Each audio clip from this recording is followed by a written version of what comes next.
প্রিয় শিক্ষার্থীরা, তোমরা ভালো আছো আশা করি। আমি আজকে গুণগত রসায়ন অধ্যায়ের আরেকটি গুরুত্বপূর্ণ টপিক আব্বাউ নীতির উপরে আলাপ করতে যাচ্ছি।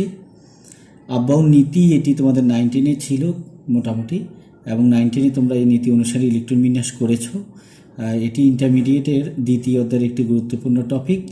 আমি যেহেতু গত ক্লাসে কোয়ান্টাম সংখ্যা নিয়ে আলাপ করেছি, তার ধারাবাহিকতা আজকে আব্বাউ নীতি নিয়ে কথা বলবো। তো খেয়াল করো, আব্বাউ জার্মান শব্দের অর্থ বিল্ডিং আপ, অর্থাৎ ক্রমান্বয়ে তৈরি, মানে কন্টিনিউ প্রসেস। একটি ইলেকট্রন যেমন এই নিয়ম অনুযায়ী ইলেকট্রন আগে নিম্ন শক্তির অরবিটালে প্রবেশ করবে, তারপরে ক্রমান্বয়ে উচ্চ শক্তির অরবিটালে প্রবেশ করবে। মানে আগে ইলেকট্রন কোথায় যাবে? নিম্ন শক্তির অরবিটালে, সেটি পূর্ণ হলে ইলেকট্রন থাকা সাপেক্ষে পরবর্তী শক্তি স্তরে যাবে। তাহলে অবশ্যই ইলেকট্রন আগে নিম্ন শক্তির অরবিটালে যাবে, তারপরে ক্রমান্বয়ে উচ্চ শক্তির অরবিটাল পূর্ণ করবে। এটি হলো আমাদের আব্বাউ নীতি। যেমন ধরো, আমি যদি এই কথা বলি, আমাদের দ্বিতীয় শক্তির প্রথম শক্তি স্তরের একটাই ভাগ 1s, দ্বিতীয় শক্তির 2টা ভাগ 2s এবং 2p, তৃতীয় শক্তি স্তরের 3টা ভাগ 3s, 3p এবং 3d, চতুর্থ শক্তি স্তরের 4টি ভাগ 4s, 4p, 4d এবং 4f, একইভাবে 5s, 5p, 5d। যদি আমরা এভাবে লিখি তাহলে ইলেকট্রন আগে কোথায় যাবে? আমি এভাবে দাগ টেনেছি। ইলেকট্রন আগে প্রথম 1s এ যাবে, 1s লিখলাম, তারপর কোথায় যাবে? 2s এ যাবে, তারপর কোথায় যাবে? এদিক থেকে এদিকে, তাহলে 2p এবং 3s এ যাবে, তারপরে কোথায় যাবে? 3p এবং 4s এ, 3p এবং 4s এ, তারপরে 3d, 4p এবং 5s এইভাবে যাবে। এরপরে দাগ থেকে আমি পরে যে এই দিক থেকে এদিকে আসতে পারে 4d, 5p, এরকম করে ইলেকট্রন যাবে। এখন খেয়াল করে দেখো, এটি হলো মূলত আব্বাউ নীতি। আমরা যদি নাইট্রোজেনের একটু বিন্যাস করি, সেক্ষেত্রে বিষয়টি এরকম হয়। নাইট্রোজেনের পারমাণবিক সংখ্যা 7। অ্যাট ফার্স্ট তার 7টি ইলেকট্রন আছে, s ফিল আপ করবে, s এ 2টি যাচ্ছে, তারপরে 2s ফিল আপ করবে, সেখানে 2টি যাচ্ছে, আর 3টি ইলেকট্রন আছে, তাহলে 2p তে 3টি ইলেকট্রন যাবে। এটি হলো নাইট্রোজেনের ইলেকট্রোবিন্যাস।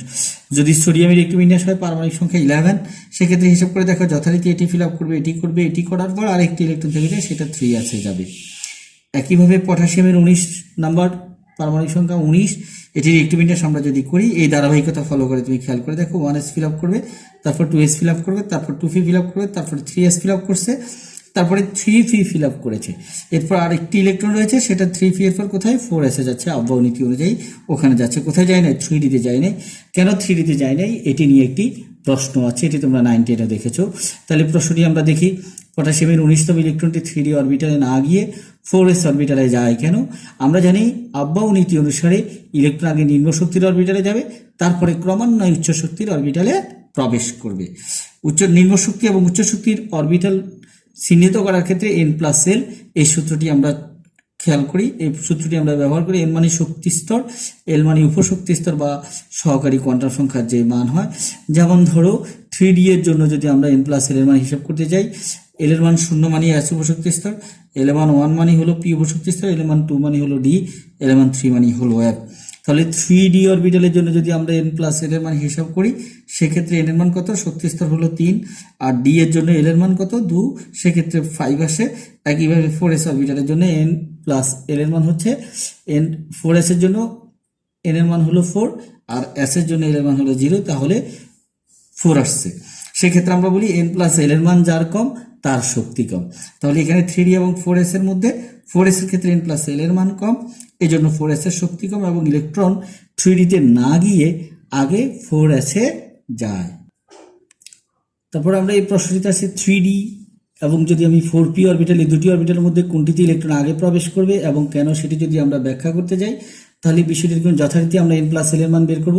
3d এর জন্য n+l এর মান 5 হয়, আর 4p এর জন্য n+l এর মান 4+1, কারণ p এর জন্য l এর মান হলো 1। সেক্ষেত্রে দুটির ক্ষেত্রে কিন্তু n+l এর মান একই হয়ে যাচ্ছে, 5 এবং 5। যদি এমন হয় তাহলে এই 3d এবং 4p এই দুইটা যেহেতু n+l এর মান একই, তাহলে এখানে শক্তি স্তর কার কম? এখানে কম, 3, আর এটা হলো চতুর্থ শক্তি স্তর। সেক্ষেত্রে শক্তি স্তরের মান যার কম, ইলেকট্রন সেখানে আগে যাবে, কারণ তার শক্তি কম।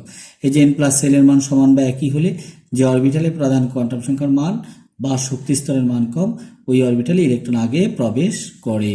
এবার খেয়াল করে, তাহলে 3d অরবিটালে ইলেকট্রন আগে প্রবেশ করবে। যদি আমরা ক্রোমিয়াম এবং কপারের একটু বিন্যাসের ব্যতিক্রমতার কারণ ব্যাখ্যা করতে যদি আমাদেরকে বলে, এটি তোমরা 9-10 পড়েছিলে, একই রকম এখানেও ঠিক তাই। ক্রোমিয়ামের ইলেকট্রন বিন্যাসে নর্মালি এখানে 4s2 3d4 হওয়ার কথা, কিন্তু এরকম হবে না। কেন হবে না? এটি হবে যে 4s1 3d5, কারণ এখানে একটি ইলেকট্রন 3d4, আমরা জানি ডিতে থাকতে পারে সর্বোচ্চ 10টি ইলেকট্রন, এর অর্ধেক হলো d5। এটি আমার অর্ধপূর্ণতার খুব কাছাকাছি আছে। অর্ধপূর্ণ অবস্থায় এদের স্থায়িত্ব বেশি, এই কারণে এখান থেকে একটি ইলেকট্রন এখানে এসে এটি অর্ধপূর্ণ হয়। তাহলে আমরা ইলেকট্রোমিনেস লিখার ক্ষেত্রে 3d5টাকে আগে লিখবো, তারপর 4sকে লিখবো, মানে ধারাবাহিকতা রাখবো। একইভাবে যদি আমরা কপারের কথা বলি, তাহলে কপার ইলেকট্রোবিন্যাস 3d6, তারপরে এখানে 2 এবং 3d9 হওয়ার কথা, কিন্তু এখানে আর একটি হলে দেখো এটা পূর্ণ হয়ে যাচ্ছে। এই পূর্ণতা অর্জনের জন্য কি করে এরকম না, এখান থেকে একটি ইলেকট্রন এখানে চলে আসে, তখন এর ইলেকট্রোবিন্যাস হয় 3d10 4s1। এই ব্যতিক্রমতার কারণ হচ্ছে মূলত অর্ধপূর্ণ বা পূর্ণ অবস্থায় যে কোনো অরবিটাল কি অধিক স্থায়ী। আমার ডিতে সর্বোচ্চ থাকতে পারে 10, এটা হলো ডি এর পূর্ণ অবস্থা, আর ডি এর 5 হলো, এটি হলো অর্ধপূর্ণ। তাহলে ডি এই অবস্থায় পূর্ণ, এই অবস্থায় অর্ধপূর্ণ, এই অবস্থায় এদের স্থায়িত্ব বেশি। আর এটি এই অর্ধপূর্ণতা অর্জনের জন্যই মূলত এরকম হচ্ছে, আর এখানে অর্ধপূর্ণতা অর্জনের জন্যই মূলত এরকম হচ্ছে। এই হলো টোটাল কোয়ান্টাম তোমার আবহাওয়া নীতি। আশা করি তুমি বইটা রিডিং করবে এবং আমার লেকচারটি দেখবে। একবার না বুঝলে তুমি আরেকবার দেখে নেবে। আশা করি অবশ্যই তুমি পারবে। ধন্যবাদ, ভালো থেকো।